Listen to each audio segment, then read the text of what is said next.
Halo teman-teman, kembali lagi bersama saya di channel yang Anda suka. Kali ini teman-teman, kita akan membahas atau saya akan membahas mengenai historiografi atau penulisan sejarah.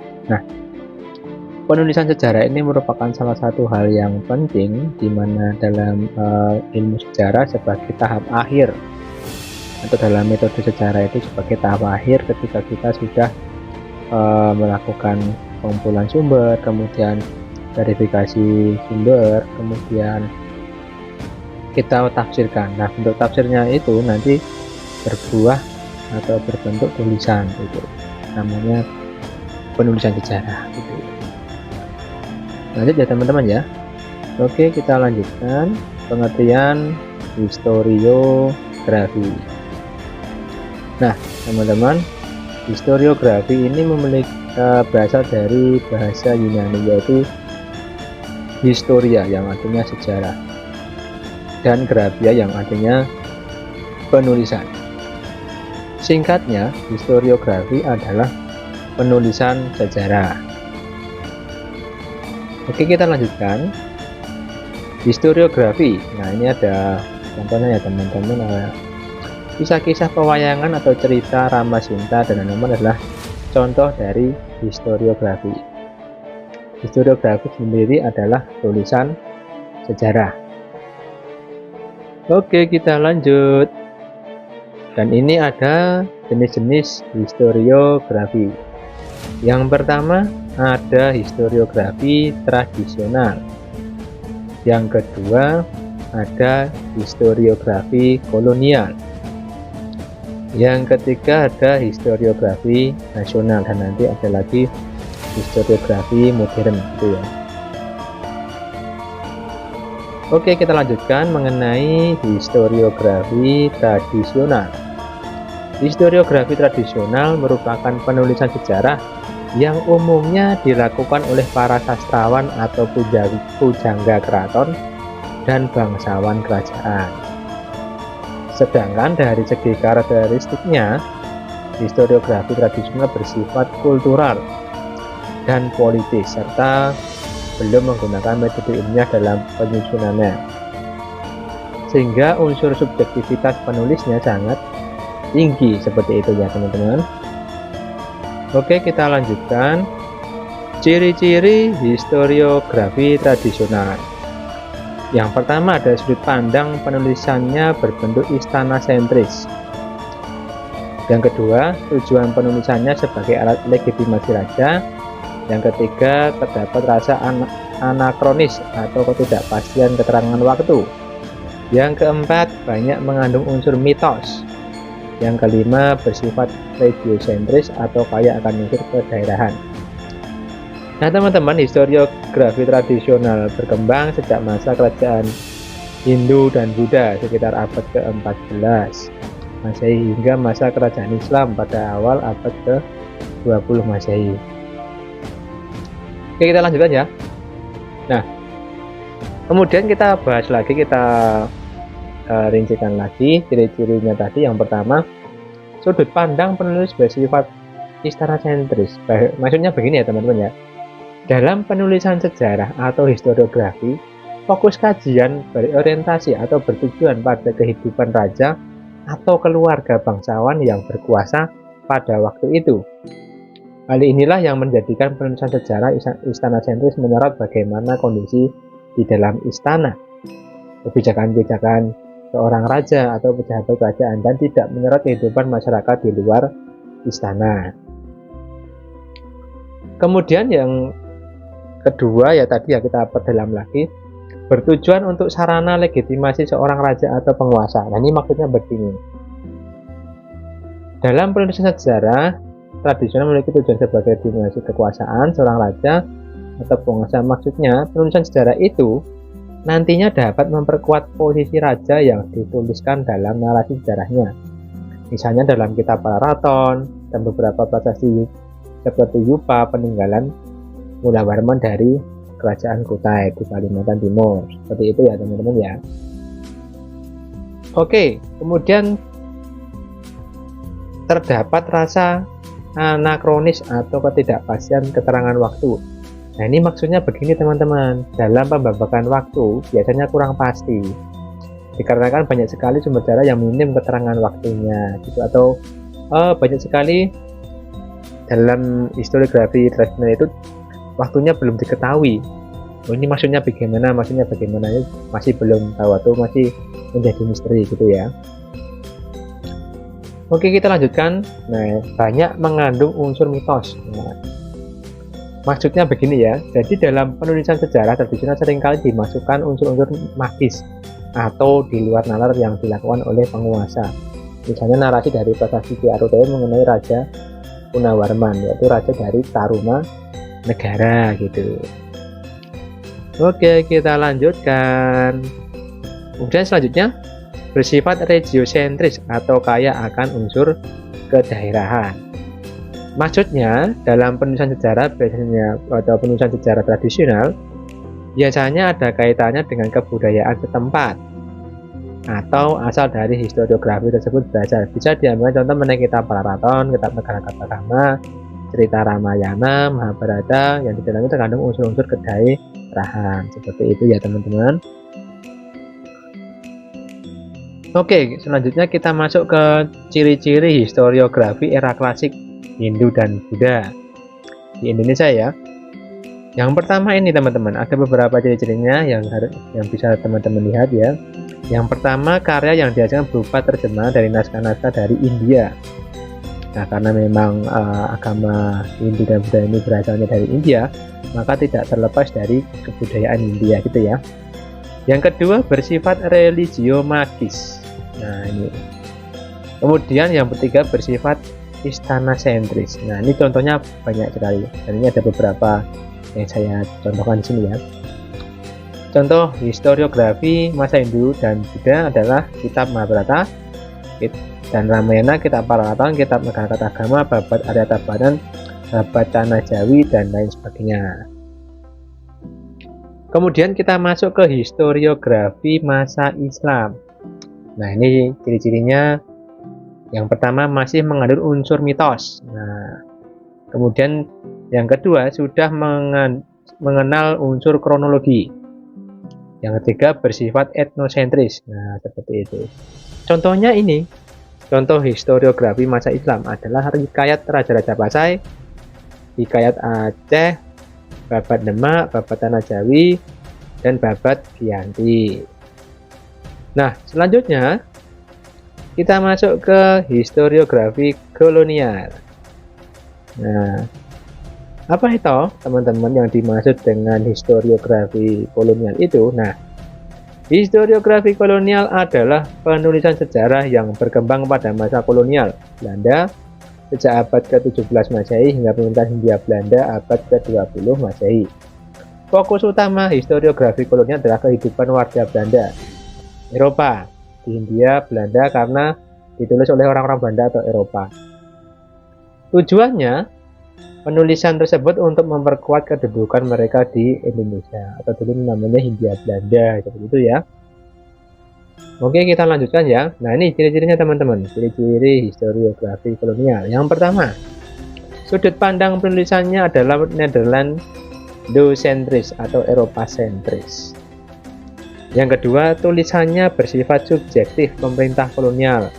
Jadi isinya itu tergantung dari orang-orang kolonial atau orang-orang yang berasal dari pemerintah kolonial Belanda gitu. Kemudian dalam penyusunannya cenderung mengabaikan sumber lokal. Jadi sumber-sumber misalnya kita itu punya sumber sendiri, misalnya dari kerajaan Mataram itu ketika memandang sebuah peristiwa misalnya perang di Batavia gitu, ternyata dari pihak Indonesia memiliki sumber lokal. Nah, tapi di pihak Belanda tidak memakai itu gitu, jadi disingkirkan. Jadi mereka menulis dengan versi mereka sendiri gitu ya. Kemudian yang ketiga, dalam penyusunannya cenderung mengabaikan sumber tadi sudah ya. Yang keempat, mengisahkan sejarah dari orang-orang besar, misalnya Dendles dan Raffles gitu ya.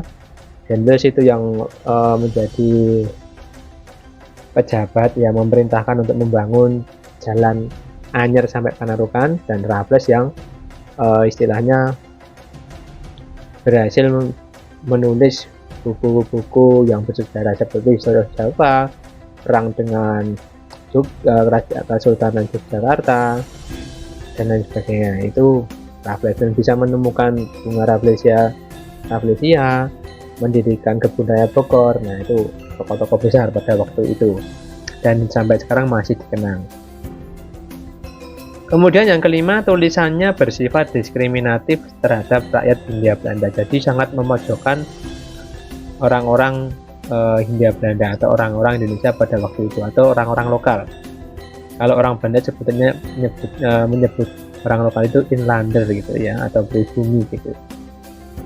Nah teman-teman, karakteristik historiografi kolonial berfokus pada kajian penguasaan Belanda atau Eropa di Hindia Belanda, sedangkan kondisi rakyat Hindia Belanda atau Indonesia yang terjadi tidak mendapat perhatian. Nah seperti itu teman-teman ya.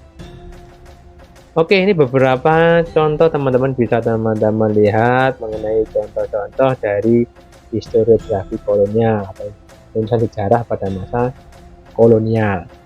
Ada Beknop, Lebrok, itu ya, namanya sulit sekali.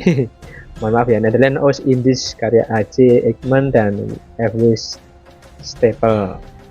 Kemudian ada Sheet Inner Economics Geschiedenis van Nederlands Indie karya J. Ganggrip. Nah, namanya sulit banget ya teman-teman, maaf ya. Geschiedenis van den Indisch Archipel karya B.H.M. Vlege. Kemudian ada Geschiedenis van Indonesia karya H.J. de Graaf. Kemudian ada History of Java karya Thomas Stamford Raffles. Nah, itu beberapa contoh historiografi masa kolonial gitu ya teman-teman ya. Oke, kita masuk pada historiografi nasional. Ialah sejarah atau penulisan sejarah dengan bangsa Indonesia sebagai subjek utama. Model historiografi ini mulai marak setelah bangsa ini merdeka pada Agustus 1945, tepatnya 17 Agustus ya teman-teman. Penulisannya bersifat Indonesia sentris, jadi menurut sudut pandang orang-orang Indonesia gitu ya, dengan tujuan untuk kepentingan menanamkan rasa nasionalisme kepada seluruh rakyat Indonesia. Nah, itu sangat penting banget ya, Indonesia sentris yang bertujuannya untuk membangkitkan rasa nasionalisme bangsa Indonesia, terutama ada generasi-generasi penerus bangsa gitu ya. Nah, ini ya historiografi nasional. Dari karakteristiknya, penulisan sejarah memiliki tujuan untuk kepentingan bangsa Indonesia. Tulisan sejarah sengaja dibuat berdasarkan perspektif bangsa Indonesia, jadi menurut sudut pandang orang-orang Indonesia atau bangsa Indonesia itu sendiri. Nah, berbeda dengan tadi yang Eropa sentris gitu ya, atau koloni atau historiografi masa kolonial, itu berbeda. Nah, ini teman-teman ada contohnya, ada contoh historiografi nasional. Yang pertama ada 6.000 tahun Sang Merah Putih karya Muhammad Yamin, Gajah Mada Pahlawan Persatuan Nusantara karya Muhammad Yamin, dan Aceh Sepintas Lalu karya S.M. Amin. Ini beberapa contoh historiografi nasional ya, atau Indonesia sentris ya gitu. Kemudian kita masuk ke historiografi modern. Apa itu historiografi modern teman-teman? Historiografi modern muncul akibat tuntutan ketepatan teknik untuk mendapatkan fakta-fakta sejarah. Fakta sejarah didapat melalui penetapan metode penelitian, memakai ilmu-ilmu bantu adanya teknik pengarsipan dan rekonstruksi melalui sejarah lisan atau oral history gitu ya teman-teman ya. Biasanya ini nanti ada teknik wawancara juga nanti ya. Masa ini dimulai dengan munculnya studi sejarah kritis yang menggunakan prinsip-prinsip metode penelitian sejarah. Nah, bagus banget ini ya. Lanjut. Contohnya, historiografi modern adalah Pemberontakan Petani Banten tahun 1888 karya Sartono Kartodirjo dan Revolusi Pemuda karya Benedict Anderson. Historiografi modern tentunya berkembang sesuai dengan zamannya, jadi dinamis ya, selalu berubah-ubah gitu teman-teman. Historiografi masa kini sudah semakin objektif dan kritis terhadap suatu peristiwa atau satu peristiwa sejarah gitu. Lanjut kita bahas mengenai ciri-cirinya, ciri-ciri historiografi modern. Yang pertama bersifat metodologis. Sejarawan diwajibkan menggunakan kaidah-kaidah ilmiah atau prosedur-prosedur ilmiahnya dalam penelitian sejarah itu. Bersifat kritis historis, artinya dalam penelitian sejarah menggunakan pendekatan multidimensional, maksudnya multidisiplin ilmu yang digunakan. Tidak hanya sejarah, bisa juga ilmu bantunya arkeologi, ekonomi, antropologi, geografi, biologi, dan lain sebagainya. Seperti itu ya teman-teman ya. Kemudian sebagai kritik terhadap historiografi nasional. Lahir sebagai kritik terhadap historiografi nasional yang dianggap memiliki kecenderungan menghilangkan unsur asing dalam proses pembentukan keindonesiaan. Kemudian munculnya peran-peran rakyat kecil. Jadi yang semula rakyat kecil ini di dalam historiografi tradisional dan kolonial itu jarang dibahas. Nah, ini dalam historiografi modern ini ternyata peran-peran rakyat itu semakin ditimbulkan atau dimunculkan dalam penulisannya itu ya teman-teman ya. Jadi kajiannya lebih luas, itu tidak hanya dari unsur istana sentris, tetapi di masyarakat di luar istana juga dikaji gitu atau dibahas dalam penulisan tersebut. Lanjut ya. Ternyata historiografi modern memiliki model-modelnya teman-teman. Yang pertama ada model historiografi deskriptif naratif. Apa itu? Pada penulisan model ini sejarah hanya berisi narasi kronologi fakta peristiwa tanpa ada analisis yang mendalam. Dalam model penulisan ini rangkaian kejadian dan peristiwa dibuat berjajar kronologis tanpa menjelaskan latar belakangnya maupun hubungan sebab akibat di antaranya, gitu ya. Kemudian ada model historiografi deskriptif argumentatif. Apa itu ya? Penulisan yang bersifat deskriptif analitis pada dasarnya mencoba menjawab pertanyaan-pertanyaan yang telah diajukan. Adapun uraian penulisan deskriptif analitis bersifat problem solving, yaitu memecahkan masalah. Pertanyaan tidak hanya terdapat pada apa, siapa, dan bagaimana, tetapi juga mengajukan pertanyaan mengapa dan bagaimana. Untuk menjawab pertanyaan mengapa dan bagaimana, sejarawan membutuhkan kemampuan yang bersifat analitis dan membutuhkan ilmu bantu dalam penerapannya. Nah, seperti itu ya teman-teman. Kemudian ada fungsi historiografi teman-teman. Ternyata penulisan sejarah memiliki fungsi yang sangat bermanfaat bagi kehidupan manusia itu. Yang pertama ada fungsi genetis, yaitu mengungkapkan bagaimana asal-usul dari sebuah peristiwa. Fungsi ini terlihat pada sejumlah penulisan sejarah seperti Babat Tanah Jawi, Sejarah Melayu, dan Prasasti Kutai. Kemudian ada fungsi didaktis. Fungsi didaktis artinya karya-karya sejarah memuat pelajaran, hikmah, serta suri tauladan yang penting bagi para pembacanya, gitu ya. Kemudian ada fungsi pragmatis. Fungsi pragmatis berkaitan dengan upaya melegitimasi atau suatu kekuasaannya agar terlihat kuat dan berwibawa. Nah, ini beberapa sumber referensi yang saya gunakan ya teman-teman. Ada dari buku karangannya Unda Wijoyo dan lain sebagainya. Ini ya, terima kasih. Sekian video singkat dari saya mengenai historiografi. Semoga teman-teman bisa mengambil manfaat dari video sederhana dari saya ya. Semoga jangan lupa subscribe, share, like, dan komen. Salam Viva Historia. Bye-bye di video selanjutnya.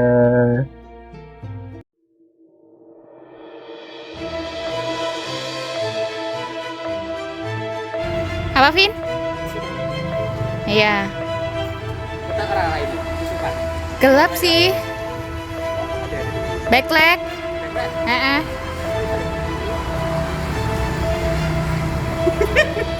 Cen. Nah, kayaknya ini lumayan deh. Tapi kayak harus kena matahari muka kamu. Halo guys, kembali lagi bersama saya Pak Gavin ya, atau bisa juga like dan subscribe channel saya di YouTube ya. Oke. Nah, ini saya masih berada di Museum Pleret.